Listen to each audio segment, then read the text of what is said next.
കരുത്തൊരു കുഞ്ഞാന, വെളുവിലെ വെളുത്തൊരു പൂച്ചമ്മ. ആനപ്പുറമേ കേറിയിരിക്കാൻ പൂച്ചമ്മക്കോ പൂതി നിറഞ്ഞു. കരുത്തരെ കരുത്തൊരു കുഞ്ഞാന, വെളുവിലെ വെളുത്തൊരു പൂച്ചമ്മ.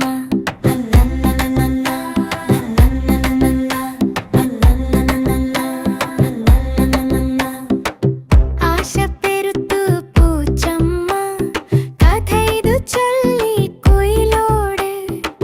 കുയിലോ തെല്ലും മടിയാതെ കാതിൽ ചൊല്ലി ഉപദേശം. ആന വരുമ്പോൾ നേരം നോക്കി ആലുമരത്തിൽ കേറിയിരിക്ക്. ആലിനു താഴെ എത്തുന്നേരം ചാടിയിരിക്കു മുതുകത്ത്. കരുക്കരെ